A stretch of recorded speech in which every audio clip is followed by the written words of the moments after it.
Peace, peace, comrades. Welcome. And I would like for us to start, if we could, with a moment of silence for the grandcestors, our movement sisters and brothers, the freedom fighters who we've lost in just this past few months, just this past year. If we could please take a moment of silence. Y'all know the names. It's too many to recount just here, but if we can take a moment for all of these freedom fighters, warriors who are now ancestors within this recent period.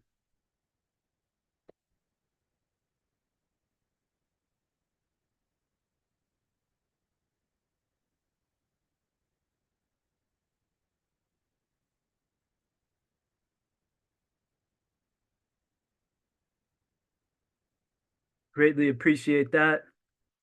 And we are extremely amped to get up with you all, to acknowledge, to commemorate, to reinvigorate our collective commitment to the struggle to bring Mumia home on this day, July 3rd, which marks 42 years since the frame up conviction of our dear, dear freedom fighter and comrade and voice for the voiceless, Mumia Abu Jamal. And so the title of tonight's virtual rally is The People versus the State.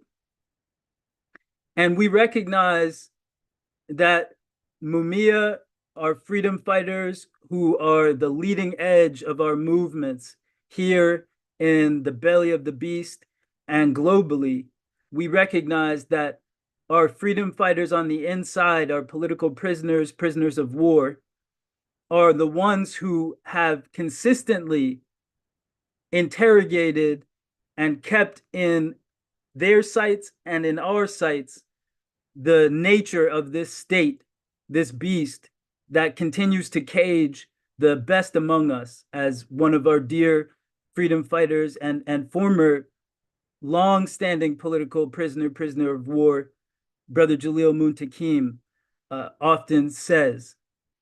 And so if we could take a moment to uplift the names of some of these warriors, these freedom fighters, these sisters, brothers, comrades, legends on the inside who we need home immediately. Free Mumia, free Brother Leonard Peltier, free Reverend Joy Powell, free Imam Jamil Alamin. And if we can populate the chat wherever you're at, if you could shout them out, y'all know the names. They are far too many. And it's not just here in the domestic colonies of the United Slavers, but it's global in terms of this political prisoner struggle, which we can never let up on. Free Dr.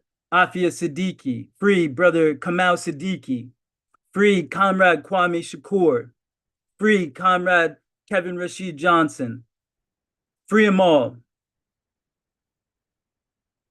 And we are here to continue to uplift those names and many more, those names that perhaps we don't know, but need to get to know.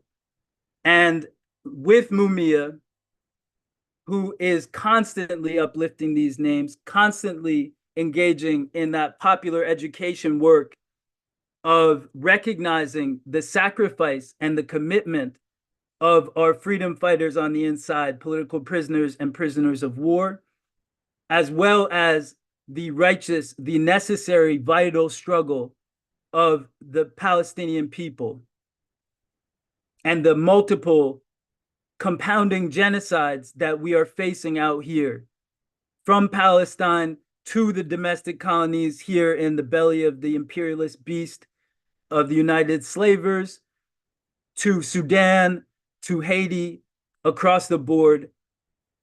Because in real terms, what does it look like for any movement, for any revolutionary struggle to forget about, to turn its back on the political prisoners, the prisoners of war, who put everything on the line, who are the best among us.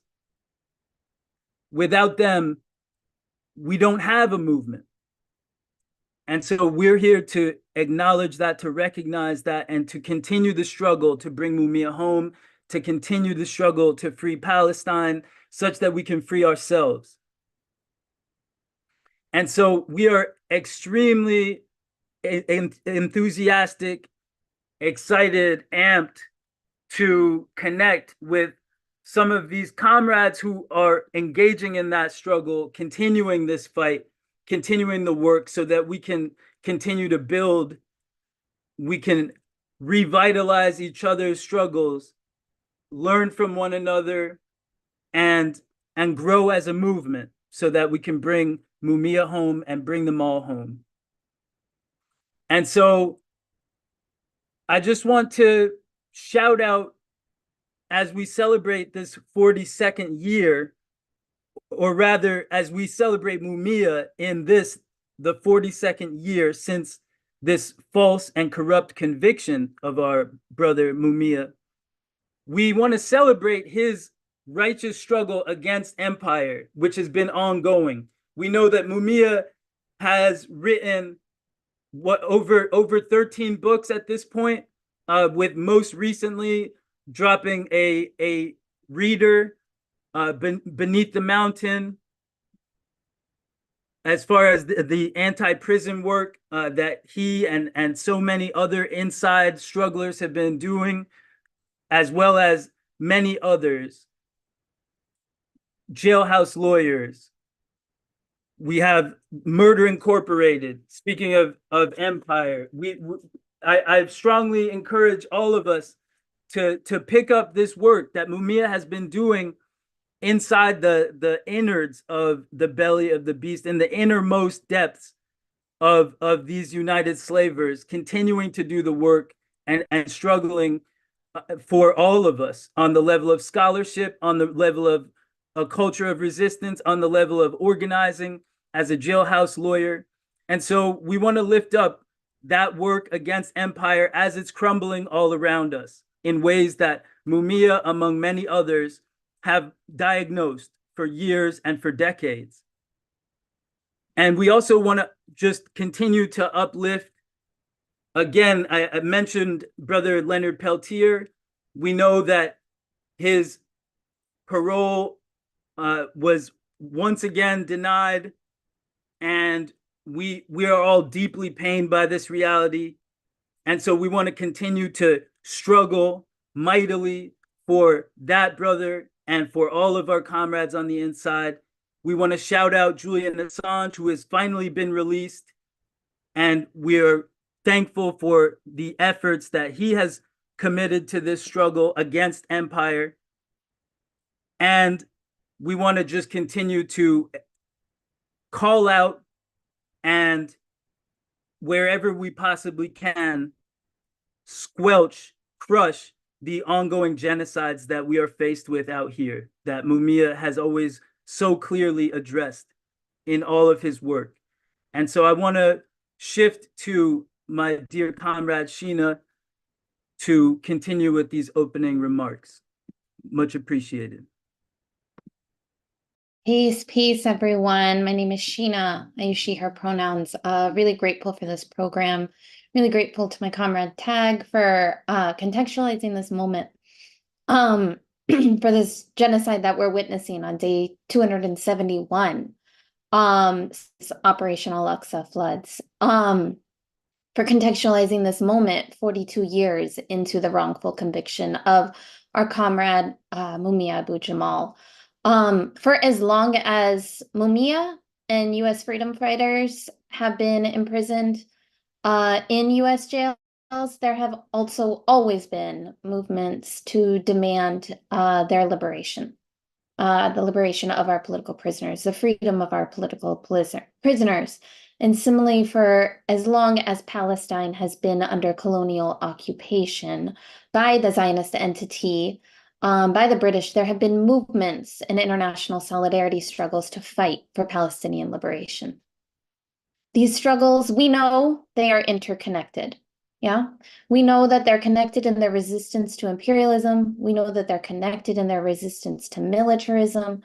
We know that they are connected in their resistance to empire. And we know they are connected in their refusal to be silenced, their refusal to be erased, their refusal to be misrepresented by the state and by the media that have been bought out by corporate powers.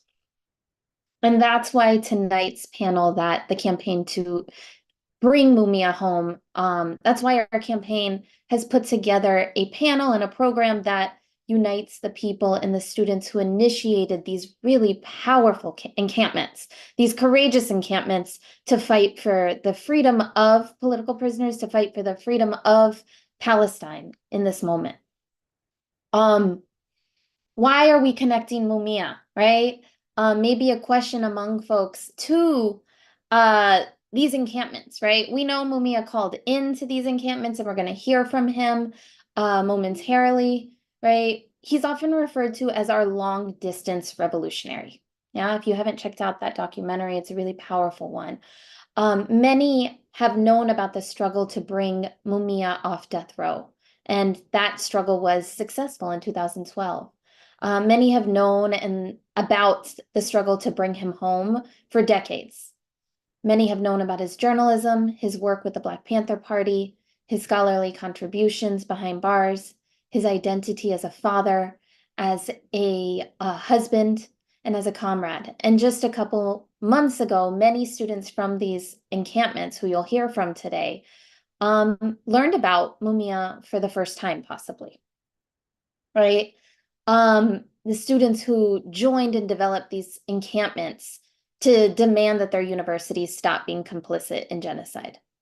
We're going to hear the profound wisdom that Mumia shared with some of the students at the City College encampment. We have a representative from the City College of Encampment who's going to speak to us today. We're going to hear Mumia's words for the Penn encampment. And so we just want to take a moment and lift up the force of inspiration that is Mumia. Mumia kind of embodies from the dungeon of empire, despite his deteriorating health, which has been caused by the state, despite 42 years of confinement, wrongful confinement, and being separated from his family and movements, he has been and remains one of the primary gateways into movement. Through his focus of training himself to be a gateway to struggle, a gateway for the younger generation. And so the reason that we are here today is because we want to continue to train our focus to be steadfast in our commitment to bring him home. And 42 years is 42 years too long. So with that, I just want to transition. We're going to share a video clip of what Mumia shared with the students at the encampment at City College on April 26th, at the height of these universities trying to repress these student movements that were calling for an end to genocide. And so I'll just transition there. Thanks.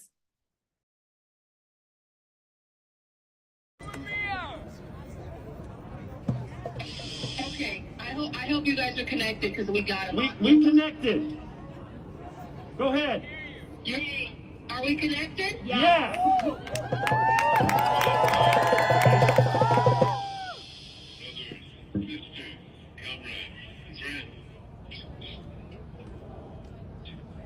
I greet you from the American system of mass incarceration. But what we're involved in right now, I think, is something called mass education. And City College, and Columbia, and Emory, and USC are all part of that process right now. That education is about the repression that Gaza is suffering under. It is a wonderful thing that you have decided not to be silent and decided to speak out against the repression that you see with your own eyes. So you are part of something massive.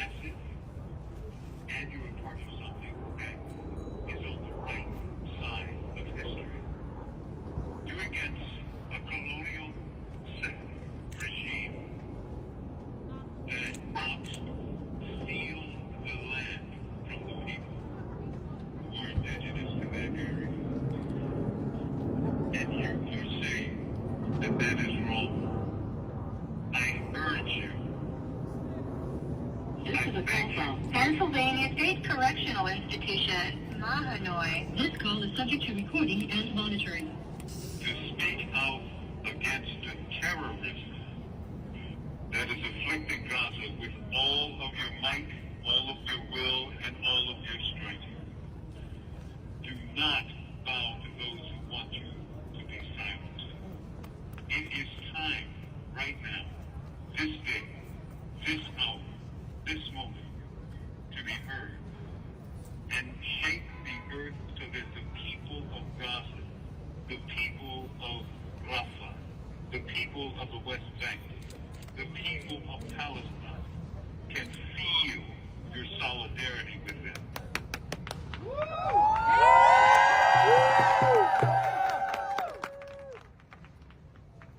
I am a student of the late, great Frantz Fanon, and I read him every day and think about his ideas. And when I see what is happening in Gaza right now, I know that right now, the people of Gaza are the wretched of the earth, and they are fighting to be free from generations of occupation. So it is not enough, brothers and sisters and students and acknowledge, it is not enough to demand ceasefire. How about this? Make your demand. Cease occupation. Cease occupation. Cease occupation. Cease occupation! Cease occupation!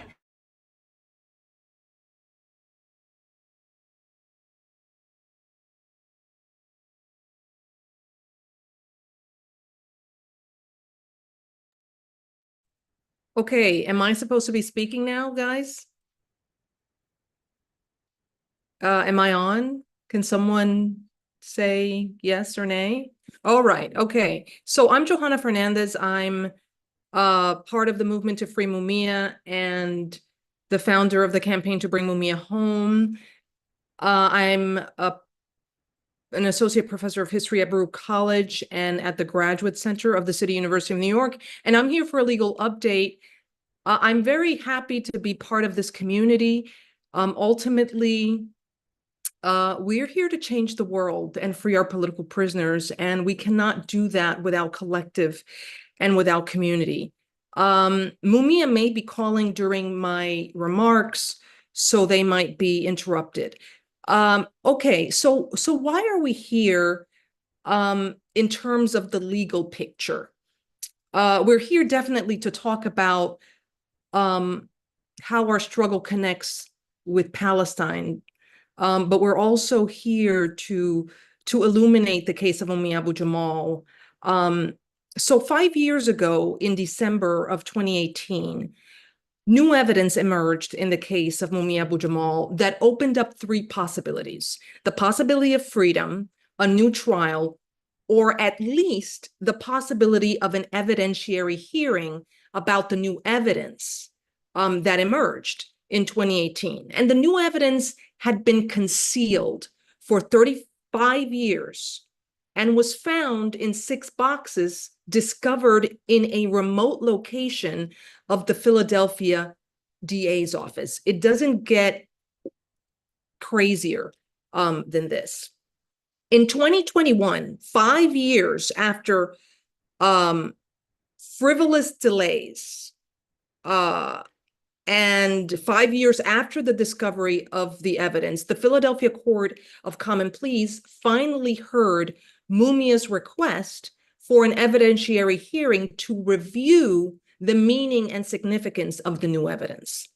But the court removed Judge Leon Tucker from the case, the only lower court judge in the history of the case of Mumia Abu-Jamal who followed the law and granted Mumia relief in another claim, which was eventually lost on appeal. The case, to look at this new evidence, was reassigned to Lucretia Clemens, a judge who willingly misapprehended the law, in order to uphold what is known as the Mumia exception, that the courts and the judges literally change precedent and the law to appease the Fraternal Order of Police and the political establishment that lobbies the courts in order to keep Mumia behind bars all of these years. This is a known legal development that's quoted in legal literature known as the Mumia exception. So what exactly was found in the 6 boxes? A letter penned in 1982, and Mumia was arrested in 1981. And this letter was penned in 1982 by Robert Chobert, who was the lead witness of the prosecution. And Robert Chobert, penned this letter at the very end of Mumia's conviction trial. In the letter, Chobert inquires about money owed to him by prosecutor Joe McGill. Literally, the letter says, "Where is my money? I've been trying to reach you and I haven't been able to. I'm resorting to writing your office to find out when I'm going to get my money." This letter suggests that Chobert's testimony against Mumia at trial was bribed and that he had a material interest in appeasing the prosecutor, Joe McGill, who had promised him something in return for his testimony. The letter is important because it is an example of prosecutorial misconduct, otherwise known as a Brady violation, which is quite sacred in the law among reformers. If the prosecutor who's supposed to uphold the law is engaged in corruption, you throw the case out. And we know this letter signals a Brady violation because Robert Chobert incurred absolutely no expenses during Mumia's trial. And sometimes people who testify are given money for cabs, for a hotel, etc. But that wasn't the case here. How do we know this? Because in 1995, Robert Chobert himself testified that he was a kept witness. He testified that during Mumia's conviction, during the trial, he was kept at a hotel, he was fed daily, driven to work by the police every night, and picked up after work in the morning. He was a cab driver. So why exactly did the prosecutor promise to compensate Robert Chobert at the end of the trial? That question would surely be asked and answered at an evidentiary hearing that, in fact, was denied by the judge that was appointed to the case, Lucretia Clemens. Mumia's attorneys filed another claim based on the new evidence that emerged in 2018. In those boxes, Mumia's attorneys found notes taken by the original prosecutor in the case, Joe McGill, in which the prosecutor tracked the race of potential jurors by writing B next to them or white or W next to them, signaling black or white. We know from the evidence that prosecutor Joe McGill excluded black jurors who were employed and allowed into the final jury white jurors who were unemployed. Essentially, he was trying to craft a jury on the basis of race and racial assumptions in order to get the conviction he was looking for, which is unconstitutional. The issue of discrimination in jury selection is known as the Batson claim, and it's based on a very important Supreme Court case. In any other case, the defendant would have gotten a new trial or would have had his conviction vacated or would have been set free on the basis of this new discovery, because the Batson trial establishes that you only have to look at the evidence. And if it looks like there's discrimination in jury selection, you throw it out, because the bar for proving discrimination in jury selection is very low. Approximately 1 year ago, in March of 2023, Judge Lucretia Clemens ruled against Mumia, and she denied the Brady violation, saying that even if Chobert, the lead witness of the prosecution, was bribed, that fact would not have made a difference in the outcome of the case. The only problem with this logic is that by the original prosecution's estimation, Chobert was the prosecution's key witness. And it was his testimony that clinched the deal and got Mumia convicted. He was one of two people who said that they saw what happened the night of December 8th, 1981. The other person was Cynthia White, whose testimony, according to the prosecutor, changed over time. Judge Clemens also denied the Batson claim. And she denied the Batson claim again without a hearing on the basis that the claim was not filed in a timely fashion. The problem with Judge Clemens's legal logic is that she failed to consider that Mumia's lawyers would not have filed this Batson claim in a timely manner for the simple fact that the evidence was hidden from Mumia's attorneys for over 35 years. So there's absolutely no logic in what Judge Lucretia Clemens ruled. Mumia's attorneys had previously litigated a Batson claim in his case, but were denied the evidence they needed to prove the violation by the prosecutor's office itself. And it wasn't until the new evidence surfaced that they could clearly prove discrimination in jury selection. In September 2023, Mumia's attorneys filed this appeal to Judge Clemens's decision, and they filed it to the Superior Court of Pennsylvania, explaining that the judge's ruling misapprehended the law, misinterpreted the law, and that Mumia, at the very least, has the constitutional right to an evidentiary hearing. The DA's office of Philadelphia challenged our arguments in a motion they filed this last December in 2023. The problem is that the DA's office is engaged in a charade here. The charade that this is anything but a charade, that Mumia's case is anything but a charade. And I'm going to end quickly. When Larry Krasner was running for office in 2017, he acknowledged that Philly is the draconian law and order capital of the country, the district with the highest rate of incarceration of Black and brown people in the country.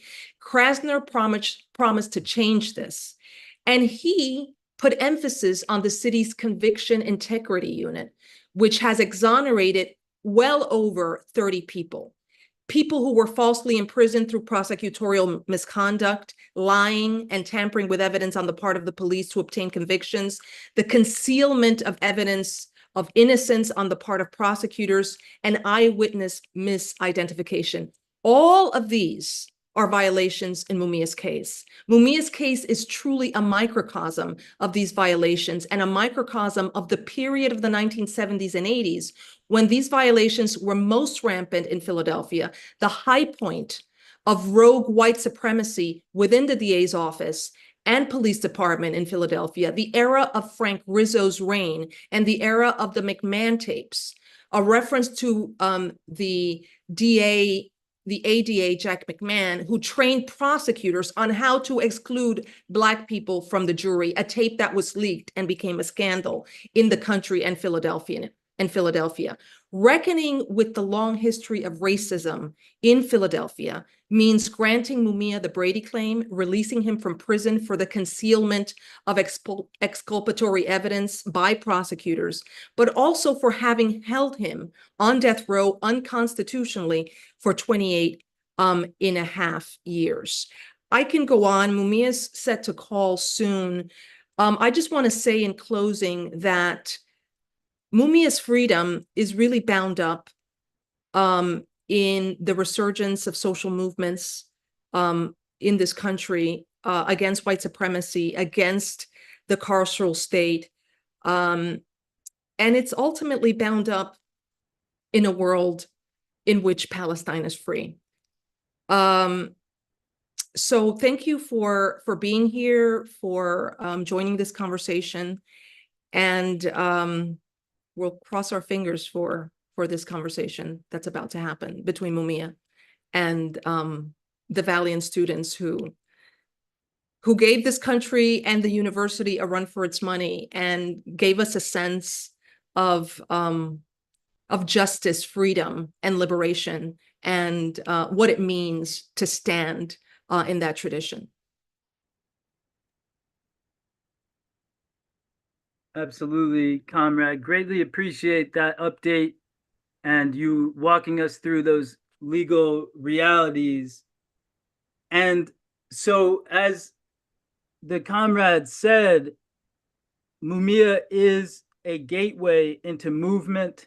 He is representing and enacting that gateway work into movement with students as we speak, and for another generation of strugglers, of freedom fighters, through this speech at this encampment and a number of other encampments. And so if we could hear from all of the panelists about what it is you were thinking while listening to Mumia's words, if you heard one of his sets of remarks live at the encampment or hearing them just now, hearing them since they dropped, and how did his words have you thinking differently about your responsibility and your power as students? And if you could also weave into that a brief introduction so that we can all get to know better who you are, who it is, and what it is that you're repping. And if everyone could please respond to this one in particular. And again, as we know, Mumia might call at any time, at which point we'll pivot there. But who would like to start us off with that question? Just a brief introduction alongside how it is that you related to Mumia's words at the encampments.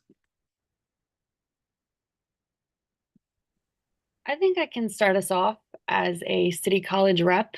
My name is Hadika, and I'm a undergraduate student organizer at City College, and I was pretty involved in the encampments. I don't think I was thinking much when Mumia called on, but feeling so much, feeling so deeply a sense of hope and a sense of power. I think everyone who is involved in our encampments is well aware of how interconnected these movements are, how the mass incarceration system is not at all disconnected from our people who are dying by the thousands every single day in Gaza. And so I was feeling just this sense of, we know what we're doing, a sense of hope, and a sense of just strength in the fact that we are intelligent and that we know this beast from the inside out, and we know every corner, we know how it works, we know its strategies, and we are still coming up. And we had having Mumia speak, I think, just symbolized the intersectionality and the truly the essence of what we mean when we say the people united will never be defeated.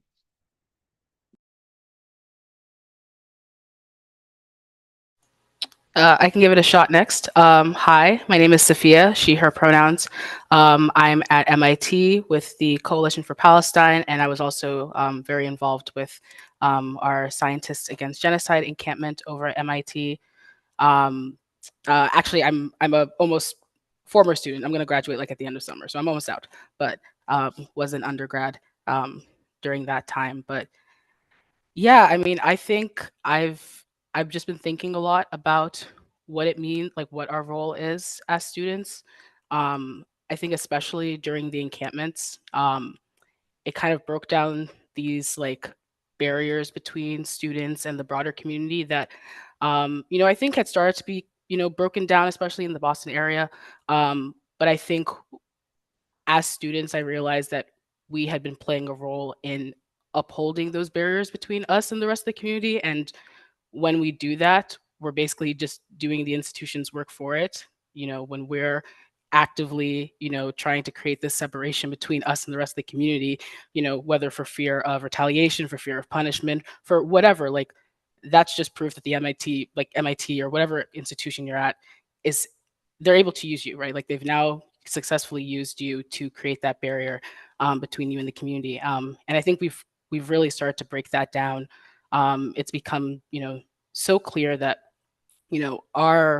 our role as student organizers, it's not like there's the student movement and we're, doing X, Y, and Z against this particular, section, and then there's everyone else and they're doing their own thing. Like, no, it's all the same struggle. We're all fighting the same things.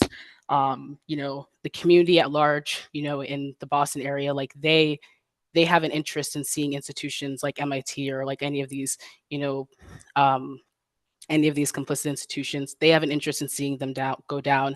All of the other institutions that aren't, they're like non-academic institutions that the community is fighting against us as students, that should be our fight as well. Um, and, when we stop thinking about this like harsh separation between us as student organizers and us as like the broader community, these institutions are not, they're not just colleges. MIT is a landlord. MIT is an investment company. MIT is so much. Oh my God, I could talk forever about MIT. I hate that place. But but I don't know. I've really been thinking a lot just about like our role as students is that we have the ability to target these institutions in a way that the rest of the community can't, and that is very true. But that reality does not mean that there should be a separation between our movements. It means that we should use that to help further community demands and community fights within this. And so just hearing Mumia talk about being on this right side of history, and I don't know, it's been a lot, and I feel like I'm rambling at this point, so I'm just gonna mute myself. But yeah, that's our role. We can fight these institutions in ways that others can't, but that doesn't mean that we aren't part of this broader community. And I think we're starting to act like we are part of this broader community, and I hope we continue to do so. I'm going to jump in and just say, preach, amen, inshallah, shalom, all of the things. You just gave a whole sermon. My name is Steph Reed, and I'm a graduate student at Union Theological Seminary. Around the time of hearing Mumia's speech at the encampment, I was organizing a rally for my mentor and professor, Dr. Cornel West. One of my tasks was to help secure a speaker of Palestinian descent. Thanks to the love and support of my community, I was connected to a filmmaker named Khaled Jarrar. In one of my conversations with Khaled, I asked him how he felt about student activists in the US and their contribution to the movement for a free Palestine. Khaled illustrated the stark contrast between the day-to-day realities and material conditions of folks living under occupation in Palestine and student activists protesting in the US. His answer resonated with me as a Black person witnessing race and class hierarchies in my community and becoming aware of the responsibility to advocate for those with less privilege, less access, and less protection. Or as Dr. West lovingly says, everyday people and the least of these. The truth is that student activists in the US are able to speak out, engage in nonviolent direct action, and set up university encampments under the protection of freedom of speech in a liberal university culture that normalizes civil disobedience.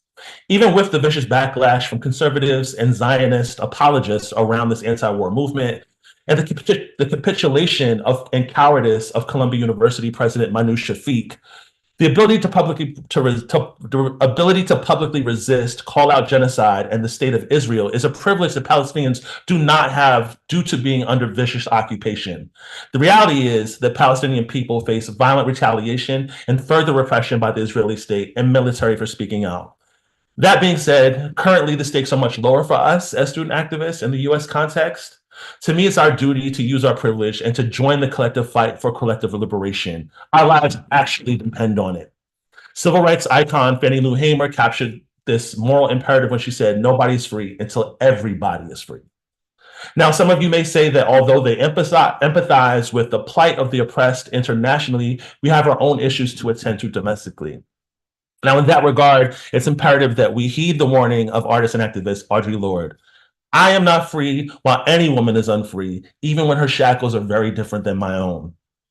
Now, connecting back to Mumia's speech, it helps ground me in knowing that our struggles are interconnected. And the same imperial system that is currently decimating precious Palestinian people is the same imperial system that upholds systems of power and privilege that for centuries relentlessly exploit and subjugate Black, brown, and marginalized folks right here in the US. So we must resist. It is our right. It is our duty.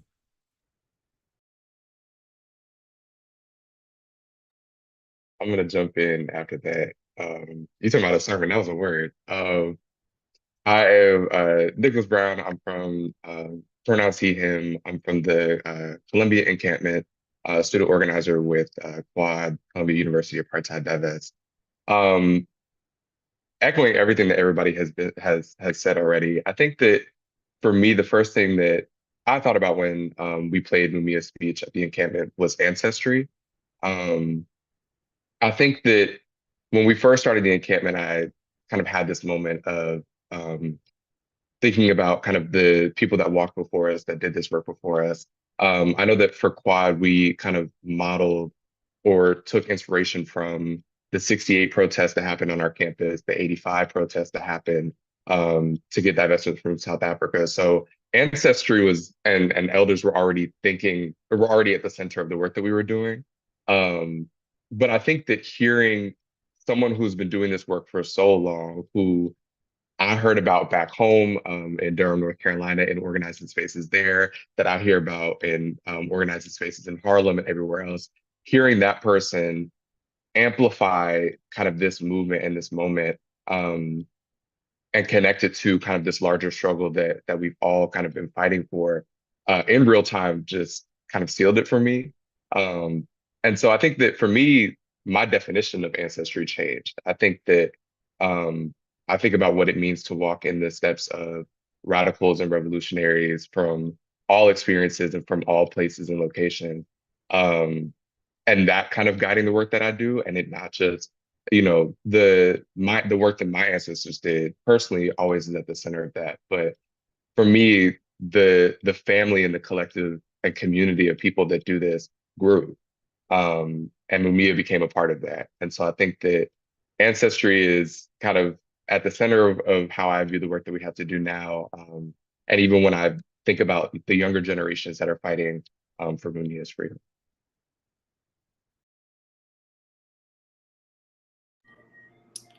Hi, I guess it's my turn to go. I'm Bisan. I'm with Temple Student Justice for Palestine, and I was heavily involved in the Penn Reza Solidarity encampment. I think a lot of the points that everybody touched on were like great points and like what I was thinking about, but also like that point of like feeling like when you hear Mumia speak, whether it was at the CUNY encampment or at the one he gave at our Penn encampment, it was the feeling of that steadfastness that Mumia has. That after years of incarceration and brutalization, that he's still going. And I think that plays back to the steadfastness of people of Reza.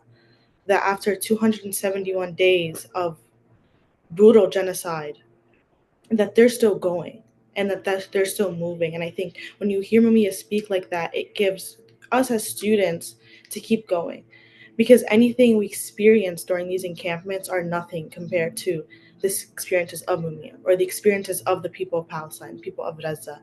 And I think hearing him speak about break down the occupation and just keep going, I think that's something that like plays in my head a lot. Just keep going, keep going, keep going, no matter what it is to happen. And I know with a lot of these encampments, people say, well, I give up this and I give up this, but like many have given up this, but you keep going. And this is not the first time that students have been at the forefront of these movements. And getting your schools to divest, it's happened before. Our schools have divested, for example, from the South African apartheid. It can happen. So I think just what I hold on to is that saying of just keep going. Just keep fighting these imperial powers. Just keep going.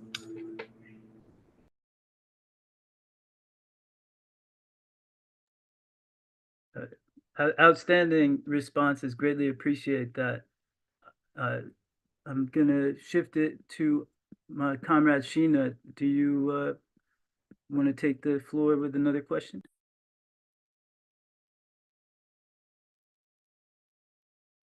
Yeah, thank you. Thank you so much for y'all's important remarks. I just want to make sure with Karma Johanna that Mumia has not called in. Let us know if he does. We'll gladly pivot to that.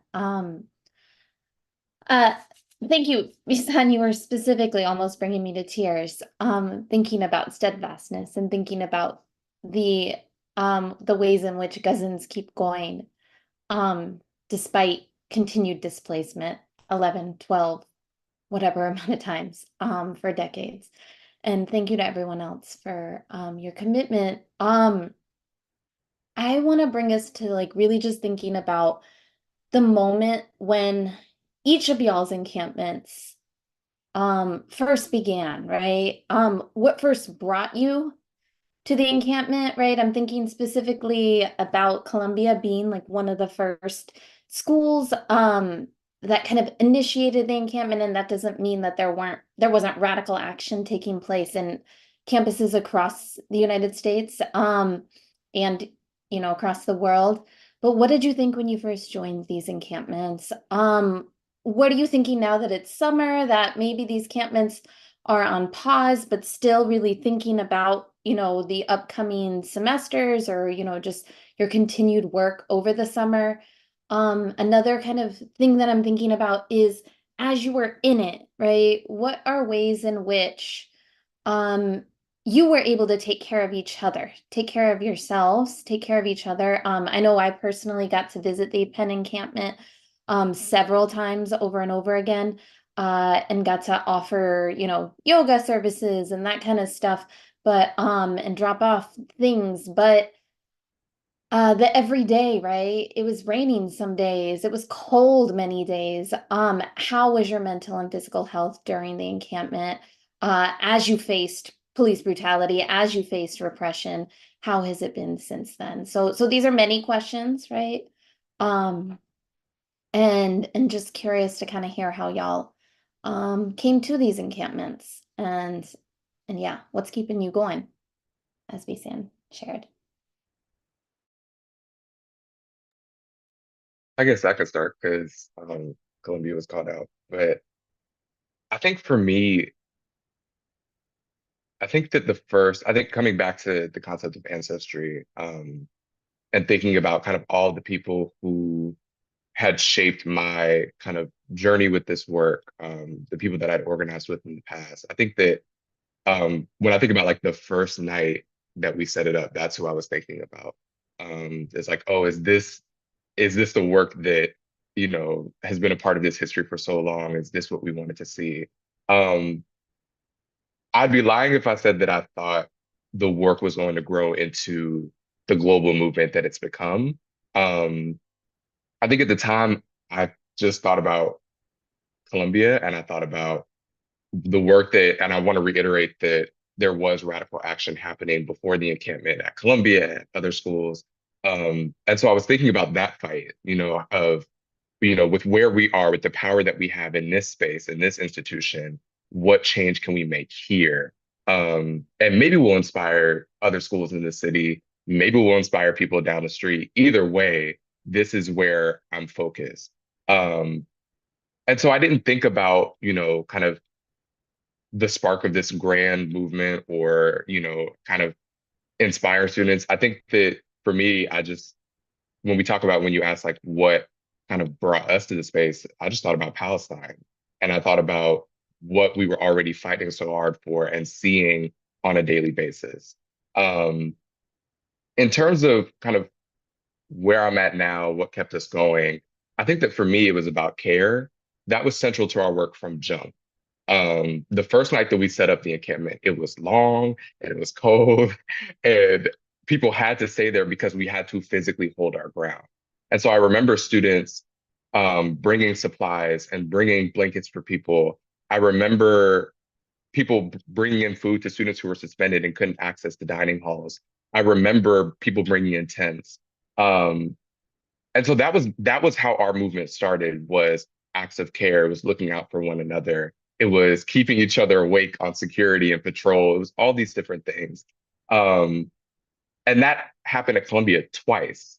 It happened at the first encampment and when we set up the second one.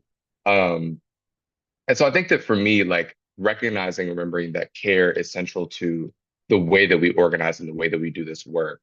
And that we still have to hold on to that because we're still struggling. We had to hold on to it through the police ratings, through the arrests, the expulsions, the suspensions, the harassment, the doxing, but we also have to hold on to it in the still moments when we're recovering, when we're coping, when we're trying to figure out what our next step is. And so as we look forward to kind of the next academic year, the work that we're doing right now in the summer because we're still keeping it going. I think that care is central to that. And I was thinking, we talked about Audre Lorde in the encampment when she said that caring for myself and caring for each other is not self-indulgence, it's political warfare. And so I think that that has to remain central and not only help bring me into the movement, bring me into the encampment, but also help us stay there. So yeah.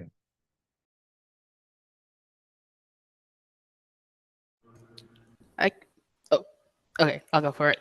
Yeah, I'll go next. Kind of just jumping off of what Nicholas said because I mean our decision to kind of launch encampments both at MIT but also just generally in the Boston area, I think that there was kind of an itching to do something a bit more than what we had been doing with the rallies and the walkouts and things like that. And then I think seeing what was happening at Columbia, I mean, I remember, I mean, some of us at MIT were watching like the congressional hearing and then watching the encampments unfold like soon after that.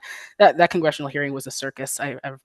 We went through something similar in November, but I think you guys got it much worse later on.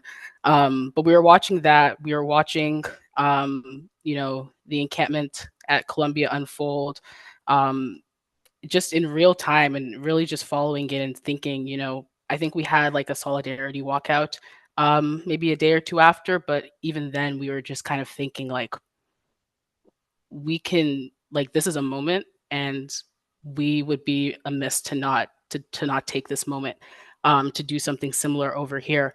And I also definitely appreciate the people at Columbia. I mean, they always, you know, from the jump were like, you know, don't do these actions like in solidarity with Columbia, like just join the fight for Palestine in this way, right? And I really appreciate you guys for keeping that message strong despite uh, all of the media around the encampments and stuff like that. Like I think you guys worked very hard, and all the campuses I think worked very hard to try to keep the focus on Palestine as much as possible. But yeah, I mean, I think like a day or two later, somebody was like, I'm just gonna buy like 10 tents on Amazon. And we're just gonna hold on to that just in case anything happens. And it took a couple of days before we finally went for it. I also want to give a shout out to our comrades, not just at MIT, but all the other Boston area schools, because there were a number of them that did encampments. So there was an encampment at Harvard, Northeastern, Tufts, Emerson. Emerson College faced the brunt of police brutality by the Boston PD. Over 100 people mass arrested from all across different schools.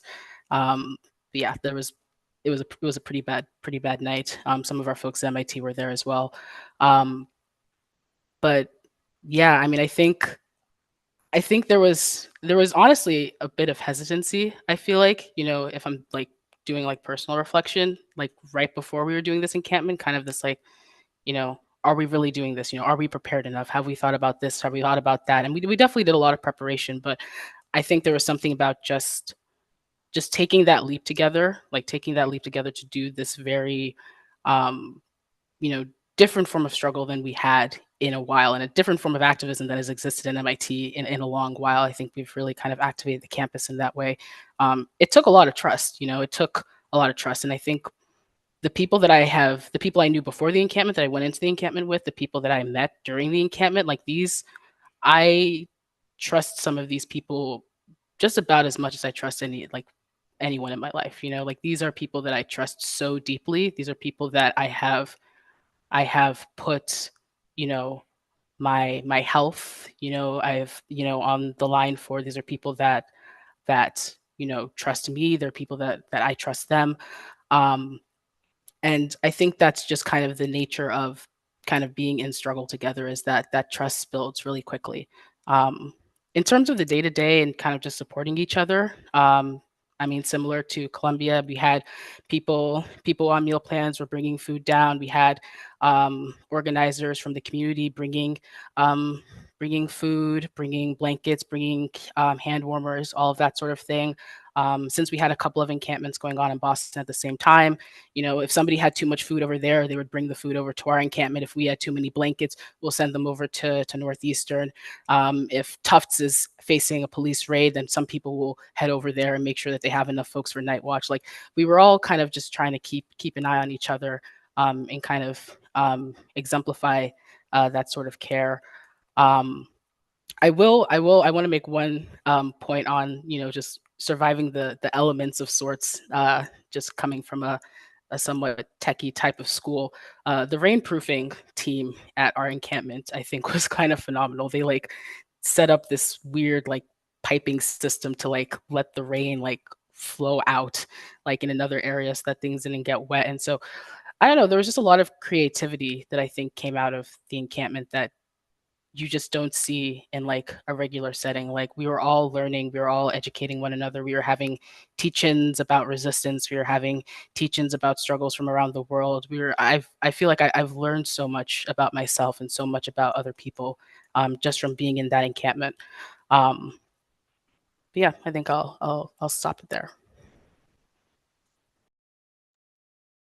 I was smiling when Nicholas was talking because it's really cool to see, like, in hindsight, the just how time and space works, because I remember being in that moment, when we were first starting everything up. It was like I go back and forth. A part of it was like, all right, we're just gonna keep doing what we've been doing for months, for years. But there was also a moment of like, nah, this feels a little different. Like this feels like something that is gonna go down in the books. And it was, subhanAllah. But I really want to give a shout out to CUNY. Everybody says it, and I'm gonna say it and amplify it super loud, that CUNY has been the beating heart of organizing for Palestine, not only in New York, but across the country. And I'm so honored to be a part of it. I stepped into the scene in my freshman year, just like amazed at how they've been holding it down for years. So when it comes to talking about ancestry, I think about the people around me. I think about how many people have paved the road and kept the momentum going, so much so that we had this window and this opportunity to organize with the amount of success that we did, and with sort of the amount of audacity that we did, which also I think just reflects a big sense of like love and hope that they had for the future, which makes me feel like a warm hug. But in regards to just CUNY in general too, I think we also felt a really big responsibility being in Harlem, with the revolutionary history in Harlem, and just how rich radical activism has been all throughout Harlem. It just felt like we took that, we didn't take that lightly. It felt like we needed to really live up to those standards. And not to mention, I think within the first week we started, I could be wrong on this, but the second public university that had started encampments after Cal Poly. And even within that, shout out Cal Poly organizing and their encampments, because they really stepped it up. And I feel like we all noticed a very big shift there, where they took a very radical approach. When they said by any means necessary, they meant it. And we really took note of that. And we knew that as the only other public school within that game, within that climate, that we had a big responsibility, because we are holding so much weight within the working class, within people of color on our campus. And I think that also kind of ties into how I'm feeling post encampments. The tents went down, but the movement is still up and running, alive and well. But we made it a really big intentional point to really blur the lines between where the campus starts and where the city starts, and where the students are and where the people are. And I think, we knew we needed to do that to break down these divides that have been created intentionally, systemically, by the oppressor to divide the people. And I think in doing that, not only did that make the encampment itself so rich and so beautiful in the moment, but it also allowed us so much room to continue after the tents went down, because we knew at some point it was going to happen. We know how the police state works. We know the NYPD, but it's allowed for us to also build so many connections and foster a beautiful space in which, now into the summer, we keep it pushing. We have so many people in our community that were there at the encampments, and now we're bringing even more people into the streets, occupying buildings, occupying museums. It was just the start. And so I think, after encampment, there's so many reflections, but I think for the most part, it's just really just, I don't know how we did it. I don't know how we did it. Just a lot of flabbergasted. And then in regards to taking care of each other, taking care of ourselves, I think, at least in my experience, when you have a love for what you're doing, when you're doing it with the right intentions, in organizing, it's energizing in itself. And it's hard to not I don't know what you mean by like take a mental health break, because this for me is where I'm getting my mental health break, in finding purpose. You know, they say Palestine is freeing us. It was at the encampments where I felt the most protected, the most safe with my people around me. And we really, really embodied, we keep us safe in every way, whether it was within the mutual aid, whether it was in, you know, food security and having our public libraries, or whether it was in literally pushing out a public safety officer that came into our encampments. You know, you had 100 people right there backing up that person, that activist that was with us. And so I felt so much security in that moment. And I think that was only just like a little snippet, a little taste of what, like, you know, true liberation could look like, was the moments that I felt in that encampment.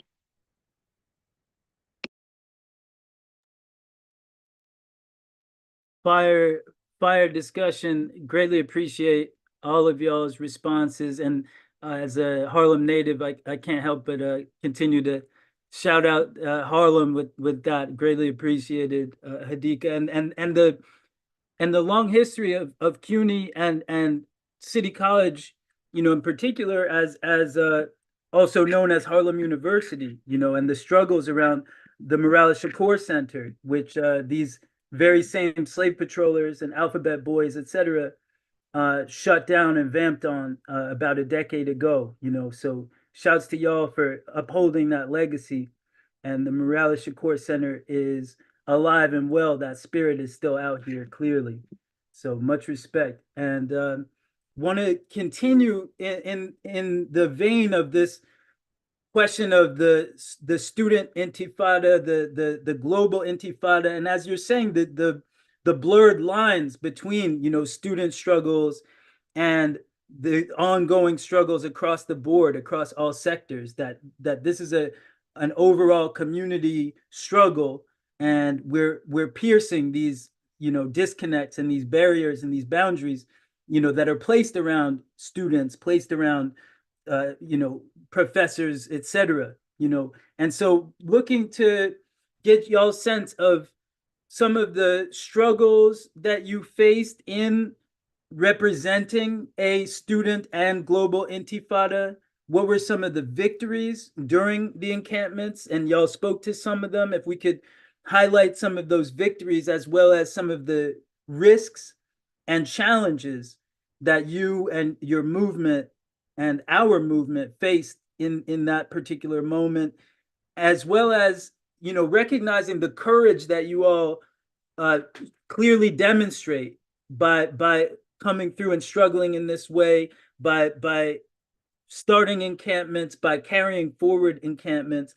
And then this question of commitment and sacrifice, you know, as movement people, you know, we recognize that you have to sacrifice to do this work. You know, some may say that you sacrificed a lot. Certainly, questions of careers, questions of standing in your school and in other places, doxing goes on, etc. And there may be some who say, you know, that's your duty, that's our duty as movement people, as strugglers, as resistors. So how are you thinking about this question of sacrifice and or duty, and the consequences that you and your comrades are facing, given all of the retaliation that we see that has occurred and that continues to occur and will continue to occur, risks of doxing, punishment, etc. I'm wondering if y'all could share with us some of y'all's experiences with that. I can start this one off. I would say, like, for me personally, like, what it means to be a part of this, like, global intifada, the student intifada, for me, it means continuing the work that my grandparents died doing. The work that when they were brutally exiled from their home in the Nakba, that they did, and they continued with, like I said, that steadfastness, and the work that my parents did back in Palestine, and when they had to come here, not out of want, but out of just needing to come here and having to come here because of the brutal occupation. And I think that's what it means to me. I think it's just continuing that work. I think meaning that, like, when I look 20 years down the line, I didn't watch as my people were buried under rubble and brutally murdered by a Zionist entity. I think that when we talk about like these encampments and like many will talk about the sacrifices that us students took and that like we gave up so much, and as someone who has been brutalized by the cops and doxxed and etc., I don't see it as a sacrifice because I see it as we need to do this, because I always emphasize that whatever we went through here is nothing compared to the treatment of the people of Gaza, of the people of Palestine. This is what you need to do to be able this is what you need to do to be able to fight these imperial powers. Sorry, I don't know if you guys hear that, but I think that like when people say sacrifices and oh you gave up so much and you're so courageous, it makes me feel that like oh like this is like a burden on me. This isn't a burden. Like I chose to be in this movement. I chose to continue the work. I think everybody needs to continue this work. And even when the bombing stops doesn't mean the genocide has ended, because it continues. It still continues with the brutal occupation. It still continues when the Zionist entity has left 1 to 2 million people in rubble. So to me, this isn't a sacrifice, and being doxxed or being brutalized, that's just not like, this isn't a burden on me. And I think even the struggles we had through the encampments, like with the Penn Reza Solidarity encampment, it was 3 schools that initiated this encampment on one campus. And you can see how much struggles and how much distrust would come from that. And it was just moving forward and remembering that even with the differences and even with everything we've gone to, or that we're all here for one thing, and we're here for the people of Gaza. We're here to free not just the Palestinian people, but all people. We're here to fight for what we need. And I also think that like when we talk about your role in the student intifada or like the global movement, there's always this thought within students that nobody wants to admit, is that we are complicit.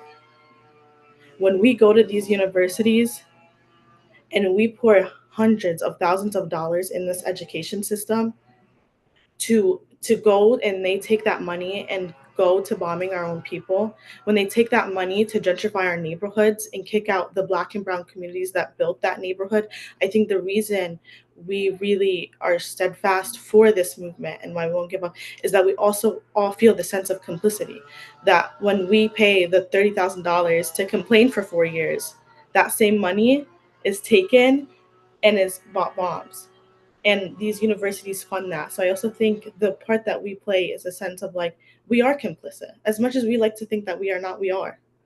Because we are complicit here in the gentrification and the displacement of Black and brown communities. We are responsible for the displacement of Palestinian people back home because we fund it.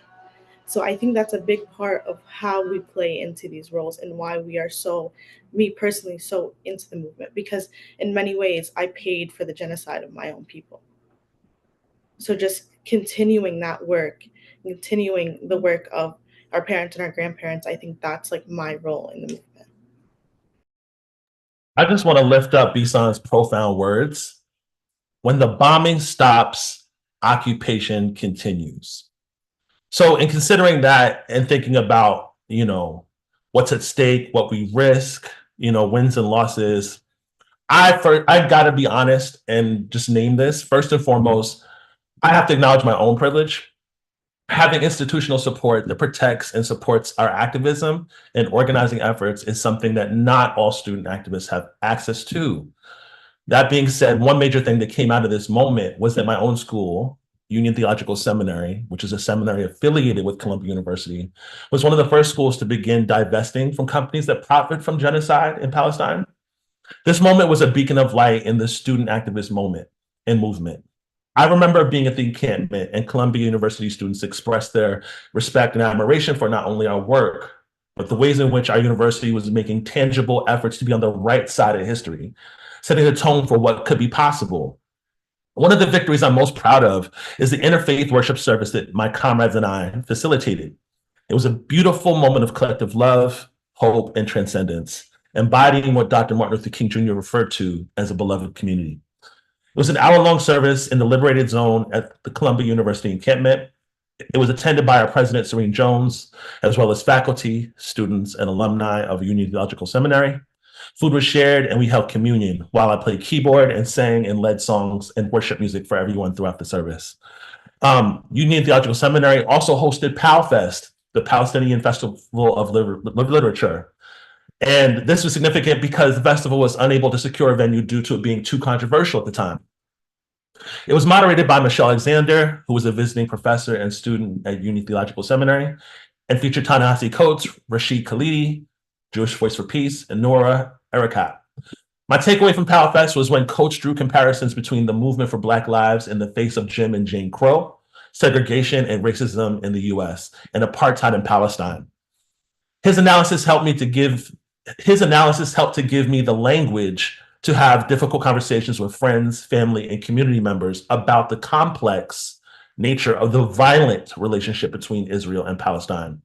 In this regard, to the challenges that I face, there were moments when I found it difficult to balance my studies as my life became completely consumed with the day-to-day commitments of being in service at the Columbia University encampments and local New York City protests. But when I think of the genocide, when I think of the occupation and the subjugation that Palestinian people are dealing with, when I think of babies' heads being beheaded, when I think about women and children buried under the rubble, innocent civilian lives being stolen at a catastrophic rate, and I find strength and a sense of urgency to show up in the best ways that I know how.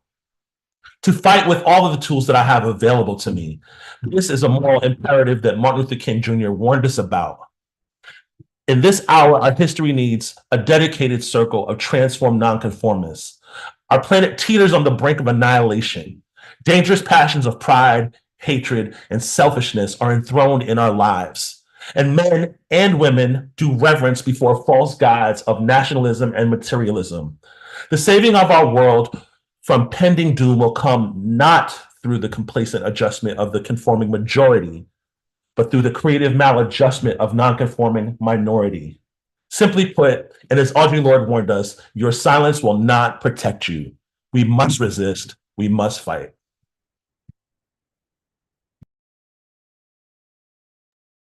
Yes, echoing everything that Steph and Basana said already.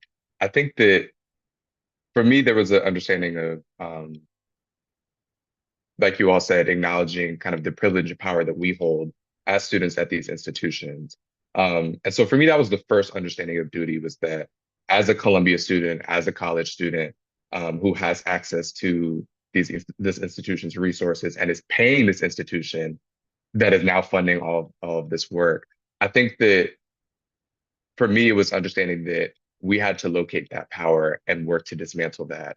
But it was also kind of my duty as a student of radical movements, as a student who has been in kind of Black liberation organizing spaces before October 7th, to locate power, to find the work that I could do in the space that I had and in the role that I was playing.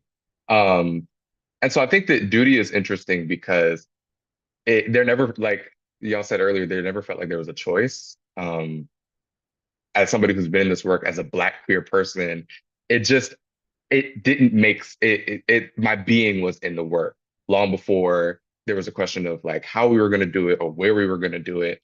My being was already focused on Palestine and with Palestine.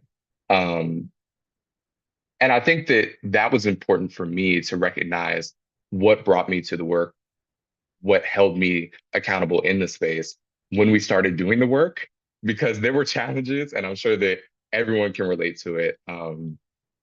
Challenges with infrastructure, challenges with people finding roles, but also the challenge of creating a politic as a group. The challenge of acknowledging the ways that everything from patriarchy to racism to classism and sexism were infiltrating our organizing spaces. And so it was important for me to kind of hold on to the values and the beliefs and the practice of love that brought me into the space, because it was needed to do the work within that space. And I think that going forward, when we talk about kind of building a coalition, a global coalition of freedom fighters, of movement leaders, I think that for me, it's really important that we all kind of ask ourselves what ties us to the work. I think that it was very important, especially as Ivy League students, as college students, Columbia students, to ask ourselves, like, are you actually connected to the work that we're doing? Or are you trying to act from a selfless place? And to me, kind of selflessness has always been a little interesting and somewhat dangerous in organizing spaces because to me, you should constantly recognize and be aware of the ways that you are complicit in what's happening, the way that you, as a person with the power and privileges that you hold, affecting the world. And so to me, that was something that we had to come back to often was this question of how are we holding ourselves accountable? Who are we accountable to? The Harlem community, the Columbia community, the folks in Palestine, the folks at all these other schools. And so duty and responsibility ended up being something that we had to come back to a lot. And I think that going forward, when we talk about building a global movement, I think that that's a question that we have to ask at every single step. I love everything you just said. You guys are all so cool. It's such an honor to be in this space. But like, just want to take 30 seconds to just touch on the idea of risk.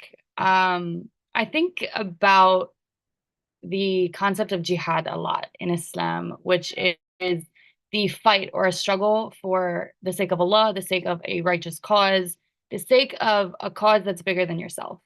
And in this pursuit, nothing else matters. When you are pursuing something righteous, pursuing something for a good cause, batons, tanks, guns, they don't mean anything anymore.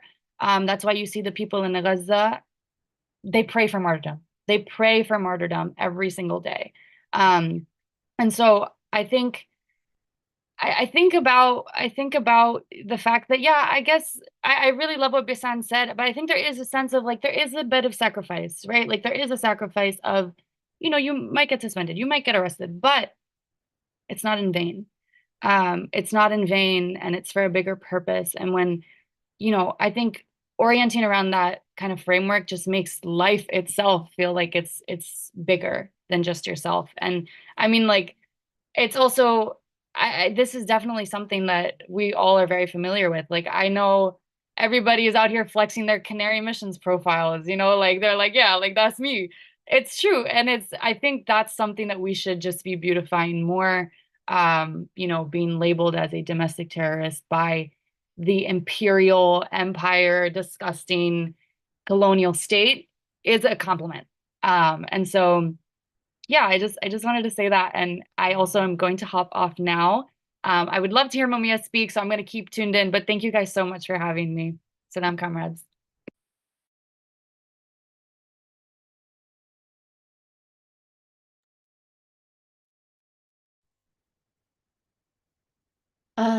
Thank you all for these powerful reflections. And just reminders of the privileges that we come with in building these encampments and the duty we have to our ancestors as well as to the people of Gaza. I want to bring us back to kind of thinking a little bit about Mumia, right? Mumia as a political prisoner. Arguably, one of the goals of the Hamas resistance fighters on October 7th, or on the day of Operation Al-Aqsa floods, was to capture Israeli hostages and to bring global attention to not just the Zionist entity's occupation and long-standing settler colonial occupation, but also to bring attention to the freedom for thousands of Palestinian political prisoners, right? I saw a number the other day that said up to 21,000 Palestinians are being held hostage, right? The Palestinian movement, like others, revolutionary struggles, such as in Puerto Rico, chooses to pay homage to political prisoners and to prisoners of war, right? As the forefront of their movement work. In the United States, often I didn't learn about political prisoners up until maybe my 20s or so, right? We're kind of indoctrinated into thinking there are no political prisoners in the United States, right? And those might be broad generalizations, but but I'm just thinking about like what is our personal awareness of political prisoners here in the US? What was our awareness of Mumia prior to? How are you thinking about the connection between the US based campaigns to release political prisoners and the struggles of political prisoners across the globe, especially in Palestine in this moment? Why is this struggle to bring the attention to political prisoners one that in some ways barely gets attention, or at least only gets attention when radical action is taken, right? Or revolutionary action is taken. And then kind of if you're thinking about the importance of political prisoners in this moment, how we're thinking about these interconnected struggles, right? We're gonna kind of fix to wrap up in a little bit, but I also just want to hear if folks have, visions and hopes for how you want to kind of see these student movements expand in the coming year. How are you thinking about the struggle for Palestinian liberation in this moment and your job, your duty, your movement, and yeah, how you want to stay connected to these struggles moving forward? I can try to give it a go. Briefly, I'll try to hit on both questions like a little bit. On the kind of thinking about why, you know, the fight for political prisoners liberation is not something that, you know, comes up a lot in like the US and something that doesn't get as much attention as it deserves in the US, or in your, as you mentioned, kind of only comes up when radical action is taken. I think it kind of boils down to that, the use of imprisonment against, our freedom fighters, against our comrades is, I mean, it's trying to figure out what I'm trying to say. Like, I mean, it's a tactic, right? It's a way to uproot, these people from the communities, and it's something that we see, a bit more clearly, right after radical action is taken. So somebody, takes some sort of action, they get imprisoned right after, and we can kind of see that immediate response to that action was taken. But that also, the state also acts in response to anything it finds a threat. And what does it find a threat? It finds threat in community. It finds threat in any form of organization, right? It finds threat in any autonomous grouping of people, any way that we start to organize ourselves outside of that system. And when it sees that, it's also going to attack that. It's also going to try to uproot that. And I think if we just, try to remember that all of these things that we do, whether it's the big kind of radical actions, or the less, splashy sort of like community building and base building, like all of those things are seen as threats to empire, and that's why they engage in these tactics to try to uproot that, to destabilize that. Um, yeah, I don't know. I mean, I'm somebody similarly. I mean, I was not really familiar or aware of political prisoners until I got to college, first through Palestine, and really hearing about Palestinian prisoners, and then kind of expanding out. I met some folks who were involved in like the Jericho movement and things like that in Boston. So I started to learn a bit more through that. But I feel like I still have a lot more learning to do. And um, yeah, I don't know. It's definitely, you mentioned, I can't remember who mentioned it, that like Palestine is teaching us. That's something that I feel so deeply, through the encampments. I feel like the strength that I got to, you know, take these actions, right? I mean, we aren't the first people to do encampments. We aren't the first people to do any of the stuff that we're doing right now. Like, we are being taught, we were taught how to do this by Palestinians, by freedom fighters here in the US. Um, and I just feel very deeply that like those are my teachers. And I don't know, I can't like articulate how almost freeing I now feel that like I have I have been educated about a potential that I have that I did not know that I had prior to the encampments and prior to this year. Like, I really do feel like I feel empowered, like in like an actual literal sense. Like, I don't, like, not in like a cliched sense. I really don't know how best to explain it. Like, it feels like a part of me has been unlocked that I didn't even realize could have been unlocked. Um, in terms of visions for the future, I mean, organizing is still going to happen.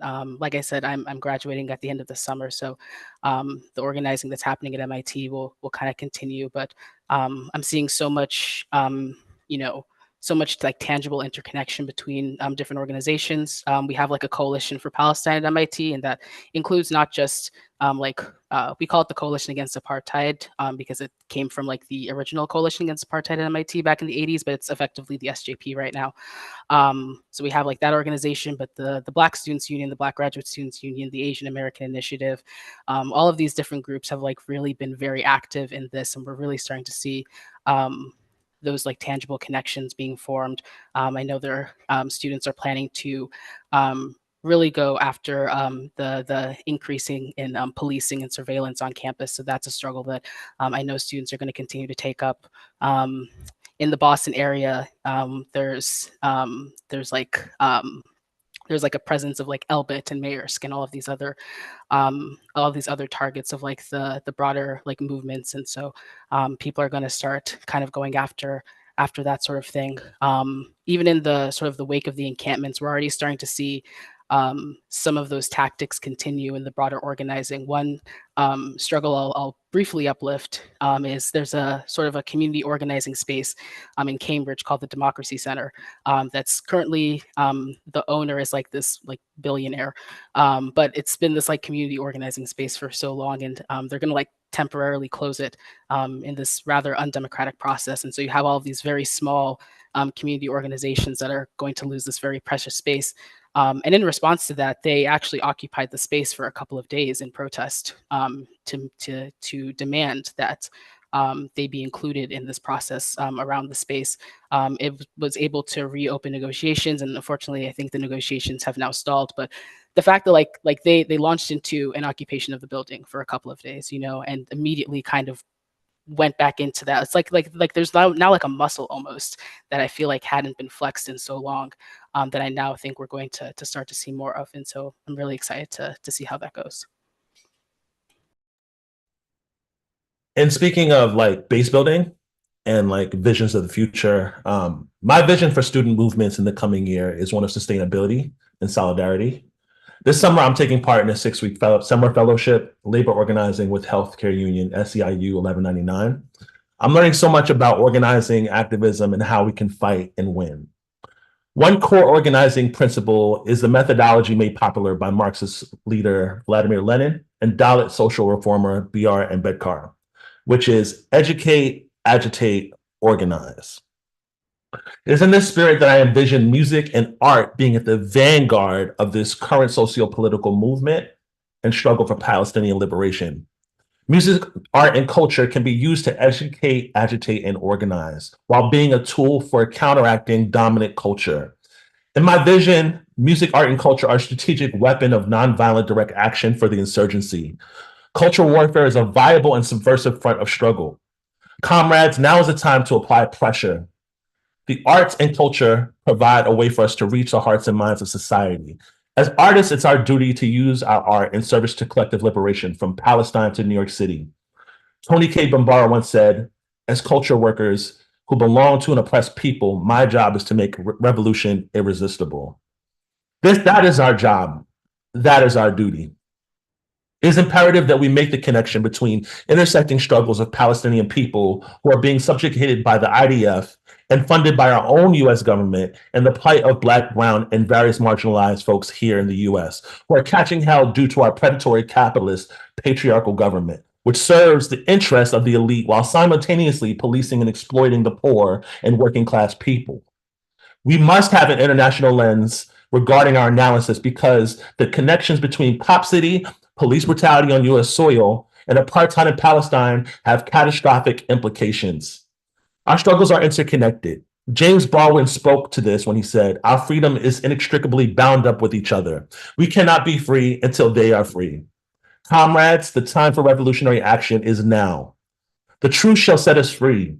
Through art, music, and culture, we can make our voices heard, wake up the masses. In the words of the great Paul Robeson, artists are the gatekeepers of truth.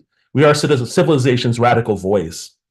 In regards to Mumia and his work, I really got into him a year ago when my mentor, Dr. Cornel West, was speaking at a church in Philly, organized by Mark Lamont Hill, and it was like this. I was just really blown away at like just the profound like brilliance and wisdom and tenacity and resilience of the spirit of Mumia.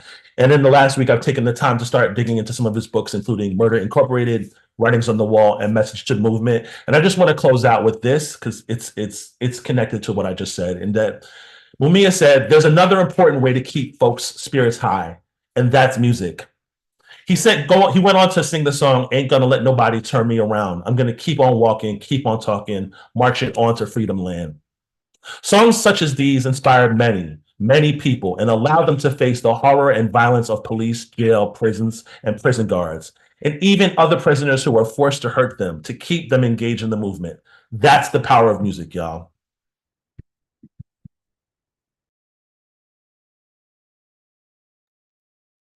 That's dope.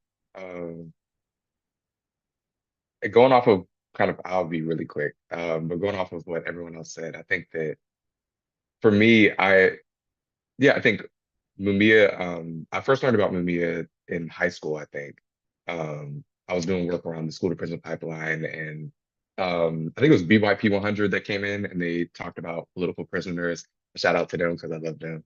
Um, and that was the first time that his name had come up in my space or to me. And so I think that I knew of him before we started the encampment. I don't think I recognized kind of the movement that was surrounding political prisoners and the movement and contribution that Mumia had made um, until we actually started the library. Um, I helped start the People's Library that was in the Columbia encampment, and folks were throwing pamphlets and books over the fences and sending us stuff, all kinds of things. And we ended up with a zine that was talking about political prisoners and talked about had a whole section on Mamiya and his contributions in his literature. And I remember hearing people in the tent reading that and going, wow, I didn't know we had prisoners in the US. Wow, I didn't know that was a thing. Wow. Just having kind of that realization as I was also having it.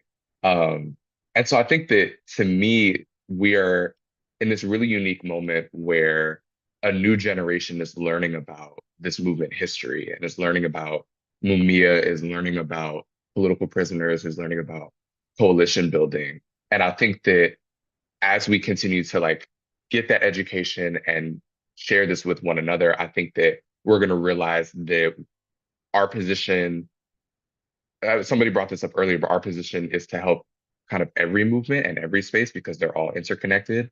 And I think that students are gonna, I'm really excited to see what that looks like. And in terms of the vision, I want to see that movement last. I want to see it be sustainable. I want to see us build kind of a defined and aligned politics that move us forward, and that isn't just a response to fear tactics and the media. Um, and I think the best part about my vision or my dream of kind of what this movement looks like going forward is that I can see it happening already because freedom dreaming was a practice that we started doing at the beginning. I think that it was beautiful to see that like students talked about what the encampment should look like, but we also talked about what a university should look like, what a country should look like, and started to do that work in real time. Um, and so for me to say that, I want to see a new generation learn about Mumia, learn about Black liberation history, learn about everything else, I'm also seeing it. I'm seeing my comrades and my friends and myself. I'm seeing people bring their children to come hear Mumia speak or to come hear other people speak. And so it's really just beautiful to see that this new generation that we are getting this, having these experiences and getting this education. I want to see that continue.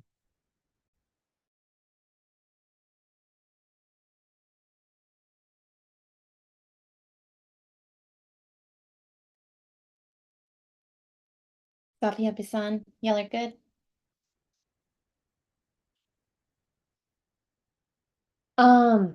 Wow.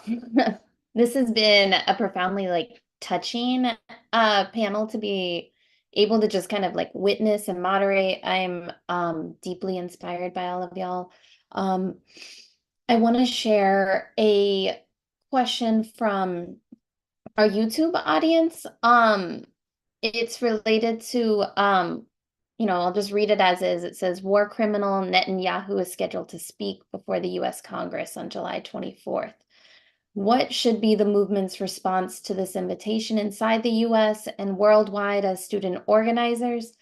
I just want to say that, like, one thing I'm thinking of is the way in which our quote unquote progressive squad is probably going to respond to this is to be like, oh, we reject Netanyahu. We're going to boycott this speech, right? And then the ways in which they will continue to sign on to policies that continue to arm the genocidal army. And what does it mean that sometimes, like, as much as it's important to kind of protest this war criminal coming to the United States, what does it mean to also think about the focus on Netanyahu? And so, if, yeah, there are just a couple of y'all who want to kind of maybe specifically answer this question that came from our audience.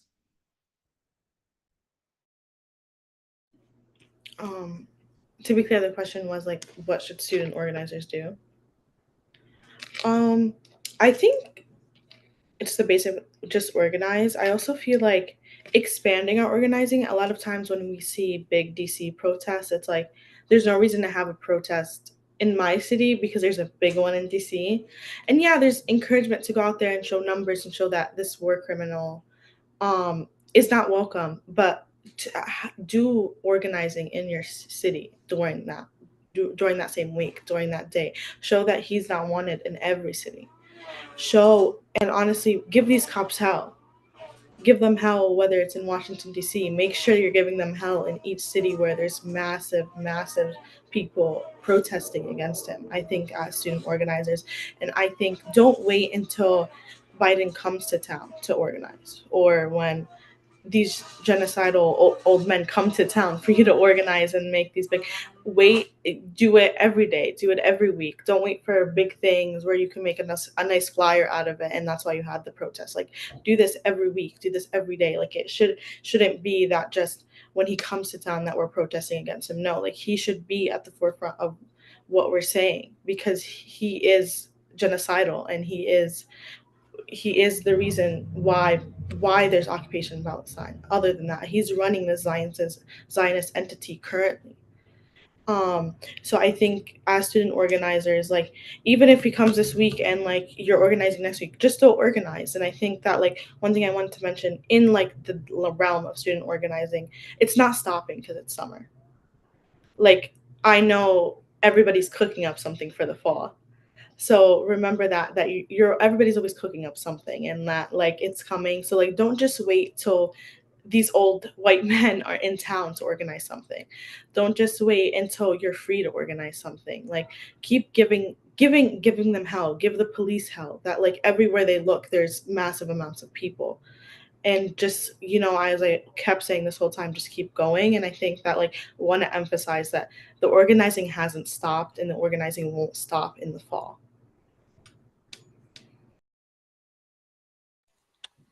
I'll speak on this very, very briefly. Partially because Benjamin Netanyahu, if people don't know, is actually an MIT alum. So that is, yeah, I believe the architecture department. And so, I think about that in the context of the genocide that's happening now. But I also just think about it in the sense of, like, people like Netanyahu are who MIT is intended to produce, right? They're not really intended to produce any of the people that were doing the encampment. Lord knows they don't want us there anymore. They're intended to produce people like Netanyahu. Like, he's not a he's not a defect. Like, that's the purpose of these sorts of systems since MIT's founding in like the mid, I think, like 1860s. Like, that's always been the purpose of MIT, was to kind of produce these, like, technologically capable sort of like leaders for the imperial state. And so, I think that's an opportunity for maybe organizing in Boston to highlight that, not just because he's in town, but also thinking about, like, what is the role of our institutions in producing people like this. But honestly, I very much agree with everything that Bisan said. Like, we don't have to wait until XYZ politician or XYZ, genocide is, coming to your city or your state. Like, the organizing has already been happening. The organizing has been happening at our schools. They've been happening in our towns. He's going to come. There will be organizing around that. There will be organizing after he comes. It's just, we're already continuing to organize and we're just going to keep going, as someone said earlier.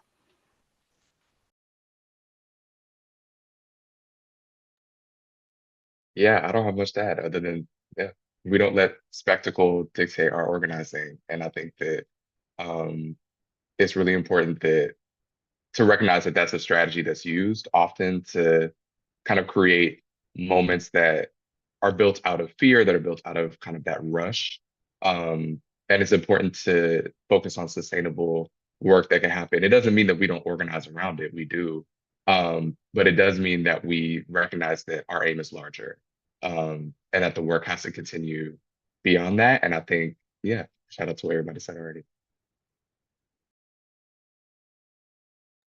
Organize, organize, organize. Period. I love that. We don't let spectacle dictate our organizing. Thank you all so much. I just want to lift up and see if anyone has, I know you're continuing to organize. Are there ways that folks can stay abreast to some upcoming events, whether they're in your cities, whether they're at your schools or on your campuses, whatever you feel like you want to share that you can share. Please go ahead and lift up any of those announcements. Feel free to share the handles of your particular organizations as well. Oh, and then it looks like there was another question from the YouTube, which is, where are folks with the charges? I think that's about people who were students who were arrested as it relates to encampments, if anyone has that to share. I want to lift up, let's do more cross-campus collaboration. You know what I mean? Like, let's like figure out what that looks like. You know what I mean? Like how we can like share, not just only like share information of like how to deal with the material conditions, but how we can like create like this larger base building of like bigger impact, like by strategizing, by organizing, by like thinking together, about like how we can like make a larger impact.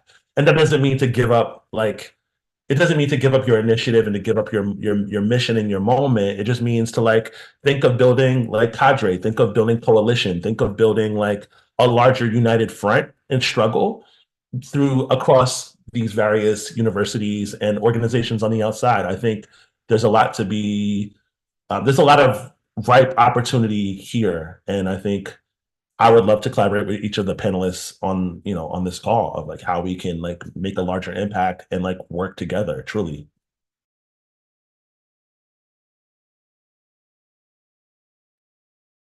Yeah, going off of that, I want to shout out the Quad and Black Intifada, which I think it's I met folks from the new school, but I don't know if it's all new school people. We've been doing a lot of mutual aid events in the city to give back to the communities that showed up for us during the encampment. Um, so I think be on the lookout for events like that. There's so much that's going on right now throughout the summer. Um, I think that it's important that we use this time to hone our craft, to give back, to build up inventory, because like Bisan said earlier, there are things that are coming. Um, and so I think that like obviously check Quad's page for updates, because that's where we post kind of the immediate actions. And then yeah, look out for stuff in the city because there are a lot of mutual aid events specifically that need resources and are taking donations.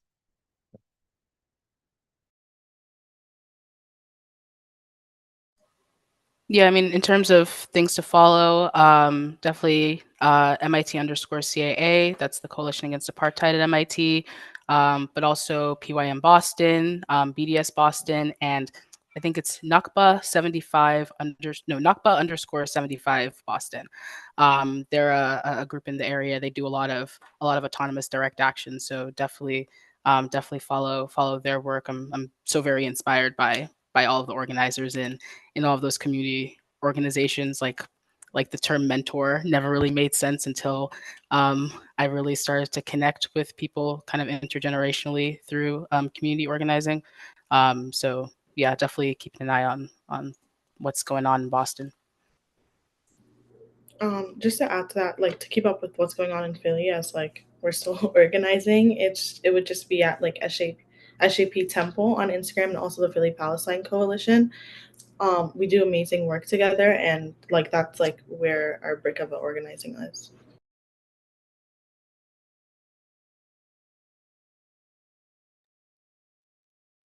Much respect. And if we're piece off of those announcements, I am seeing what is it? It looks like at Union Seminary on IG.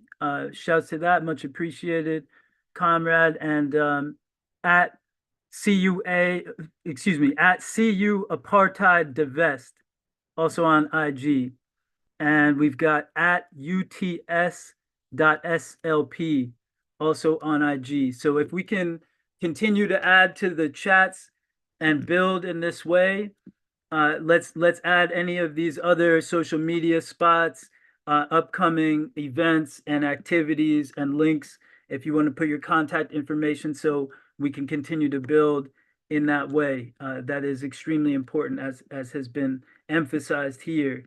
And if I could briefly, I want to shout out another activity, Mumia related activity coming up tomorrow, and this will be tomorrow, so-called Independence Day, which we know couldn't be a wilder title for this particular imperialist beast here, where our independence and self-determination is constantly being trampled upon. But so for those of y'all who are looking for something to do besides just avoid reactionary nonsense tomorrow on the 4th. And if you're in the New York City area, we've got a screening of a short feature that our collective ATP, which is about the people, which comes out of Spirit of Mandela and is the media wing of Spirit of Mandela and part of the process of building the People's Senate out here. We put together a short feature that we're continuing to build out. It's called Who is Mumia? And we would love to see y'all there. I'll just share some of the information behind that. The doors are at 7:30, and we'll be in Brooklyn. This is in DeKalb. It's on DeKalb in Brooklyn. If y'all could come through, it's a part of a series of screenings by a group called Free Films. And again, that film is called Who is Mumia? And it comes from About the People. And anybody that would like to get up with us and work on audiovisual interventions in this work, we're just really looking to build and see this as yet another vehicle for movement work and for building our grassroots organizing structure and infrastructure through visuals and audiovisual material. So shout out to all of y'all, and if y'all can make it out to our screening of Who is Mumia tomorrow, we would love to see you there. And if y'all have looks coming up where we could screen, that's great as well. And it looks like Mumia is on, so let me mute myself. Ideally, we can hear from him.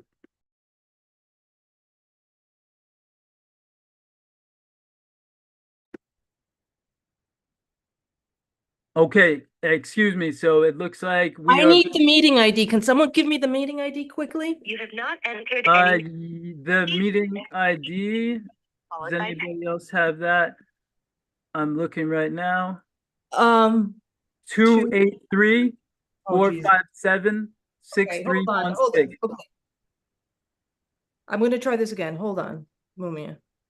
This thing is not working somehow. Okay. What is it? Welcome to Zoom. 283 Hold on. 283 457 457 6316.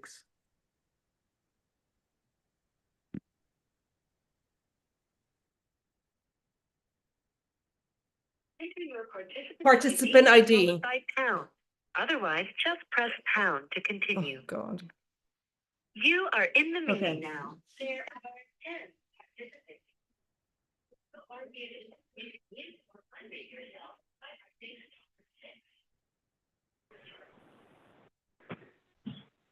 Okay, I think we're on. Mumia, can you speak? I can. Can you hear him? Hello, you. Peace, peace. Hey. Woohoo! Hey. How y'all doing?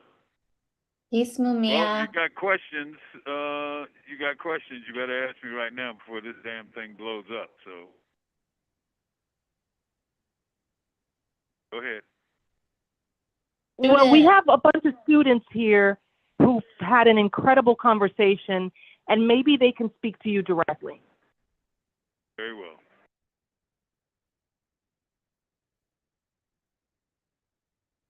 Please jump in. Please jump in, please, for time. Please jump in.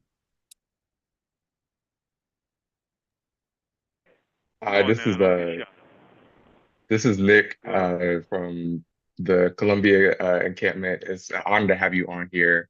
Your message was so powerful when we played it at the encampment. I guess I'm just wondering if you have any words or wisdom or advice for students going forward as we kind of think about the future and the future of our organizing work. I would just say this, that it is I who am honored by how Columbia students have This is a call from Pennsylvania State Correctional Institution, Mahanoy. This call is subject to recording and monitoring. have really politically analyzed the situation and proceeded to act with grace, class, and class consciousness. And by that I say many of the people who were charged refused to take deals unless those same deals were extended to the CUNY people, City University of New York people. And I know that Columbia is like premier university in New York, and that CUNY is really a working class university. So for Columbia radicals and students and protesters to take that position is just profoundly noble and human, just as the actual work protesting what can only be called geographical violence in Gaza or genocide. That's a principled position. And you're responding to that as human beings, feeling and sharing with the suffering people of the occupied lands that we call Gaza, that we call Palestine. So keep on doing the work you're doing.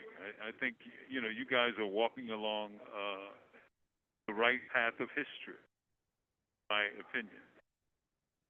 You're doing a great job. Brother Mumia, may I ask a question? Yes. My name is Steph Reed. I'm a grad student at Union Theological Seminary. And in preparing for this moment, I read some of your work, including Message to the Movement. And that you talked about the importance of music in social movements and political struggle. My question for you is, in today's context, which is in some ways similar, right? And in other ways, it's different. I'm wondering your thoughts on the role of music, arts, culture, and spirituality in our current political climate. Pennsylvania State Correctional Institution, Mahanoy. This call is subject to recording and monitoring. Yeah, could you speak more on that? Different times require different musics, and different musics exist in different periods and rhythms of history. During the Civil Rights Movement, the great Negro spirituals were plumbed and used and transformed during that movement. The Black Panther Party, a lot of people don't know this, but Black Panther Party during the Black Liberation Movement, they had their own band. They had a pop band, and the name of it was The Lumpin'. And they were fantastic. But what they did is they took the great hits of that period, changed the lyrics, and kind of radicalized it. And they were a great band. They had great musicians. They were great singers. And but not many people heard them because they were very rarely on radio but they would perform for Black Panther functions mostly in Cali, and they were fantastic. This is a new period. This is a new time, and it's a new technology. What that means, if you have access to music that you did not have, back in the 60s, 70s, 80s, 90s, and early 2000s. So you're going to be listening to different kinds of music, you know. But every movement needs music to move people, right? To give them validation, but also to project the stories and the spirits of resistance that is sometimes encoded in music, you know. So find what turns you on and turn that shit up. Mumia, what did it feel like to speak to students at the encampments for you? It was wonderful, wonderful. I felt something I haven't felt in a really, really good long time. I felt like these encampments and protests were a throwback to the '60s. That was a long time ago, right? But a throwback to, because back in the '60s, people were protesting against the Vietnam War, this great imperial war by the United States against a third world country. This is not that situation, but it's very similar because it is settler colonialism against an imprisoned people. People call Gaza an open air prison. Well, never is that clearer than here, where people cannot escape the F-18s, the bombs, the weapons of empire, really being lodged against what is essentially an unarmed people. Ain't no F-14s in Gaza flown by Gazans, right? Not that situation. It's an imperial power play. And so in that way it was similar. And I just felt a wonderful feeling of seeing students speak out against this kind of settler colonial violence. It was a beautiful, beautiful thing. And I felt energized. Hi, may I ask a question? Please. Hi, my name is Sophia. I'm a recent student with the MIT encampment. And again, just expressing so much gratitude that I was even able to kind of be in the space. It truly is an honor. One thing I've been kind of thinking about, and I think we talked a bit on the panel about the sustainability of these movements and, how we're all going to continue to organize beyond this moment. And as somebody who, you have participated and bared witness to, many of movements across, over the years. And, some movements, have their times when, there's kind of a flare up and, there's more attention towards it and there's a lot of energy. And then sometimes things die down and things flare up and they die down. And we kind of have the same sort of cycle that we've seen in the past. And so I'm wondering if you have any advice on how we can kind of think critically about how do we have sustainable movements, whether it's, fighting against co-optation, fighting against like new state tactics, or even just fighting against the natural ebb and flow of organizing that occurs if we're not being intentional about it. Okay. What that takes is something that we do rarely see, except in rare occasions. And that's really to organize. And that means to talk about ideology, talk about how to resist, the tactics of the state. Think about Occupy. Some of you probably don't even remember Occupy Wall Street. I do. And what people have forgotten is that these people were attacked not just in the dead of night, but in the early hours of the morning when everybody was asleep. And the media turned off its cameras, and the police came in and beat people and intimidated people and ran them out. And that's because they were occupying the most powerful entity in America. Capital, Wall Street. So, who works for Wall Street? Well, the cops do. And they will use any tactic whatsoever to intimidate and break people one from another. But the antidote to those tactics is unity. Really talking with each other, listening to each other, and working to continue the unity of action that is rocking this country and, believe it or not, having repercussions around the world. People are studying this movement all around the world, not just eggheads like me and Dr. Fernandez. People are studying it because it's a moment of freedom amidst repression.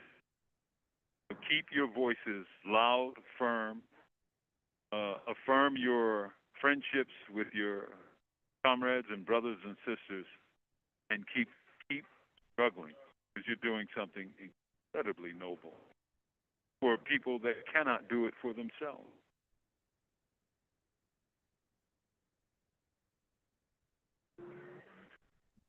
Okay, we should ask the last question because there's probably not enough time. Go ahead, Besan. Okay. Hi, I'm Bisan. I was with the Penn Reza encampment, and it's honestly an honor for you to come speak to us today. I'm gonna ask my question real fast. Is there any advice that you would give the students in the student movement, things on like what we can do better, or like where do you think where the student movement is going? Well, because of your media, you know what? If Huey and Eldridge of the Black Panther Party had the social media that you have, we might have won. But because many of you are journalists, citizen journalists, and you have access to thousands and thousands of people, you have your own media. You cannot rely on the corporate media. You know this. You have 1 minute left. But you have your own. And that means using your ability to reach out and touch people and tell them the stories of your daily life, your daily work, so that people outside of the circle of students and grad students can learn and hear and support the work you're doing, because what you're doing is wonderful. I commend you all, whether you're at MIT, whether you're at Penn, whether you're at Columbia, whether you're at any university in America, and doing this kind of work. It will be difficult. It will be hard. It will be challenging. Sometimes it may be terrifying. But what you're doing is wonderful. Never doubt that. I commend all of you. I thank you for the work you're doing. We commend you, Mumia. We love you so much. Absolutely. Love you. Love you all. Love you Thank all. you for Thank using you for being there. Securus. Goodbye. Love you, brother. We did it! Yay! Amazing he came on at the right time. Somehow it always Always. manages to do that, coming through in the clutch. So strong. Thank you to all those who tuned in on YouTube, who asked questions, who showed love in the chat, who show up for Mumia in the streets, who show up for Palestine in the streets, and who will continue to do so. We are so grateful to have shared this space with these powerful student leaders who are going to continue to pave the path for liberation at home and liberation with our international solidarity struggles. We'll continue to keep Palestine on our heart. Thank you all so much.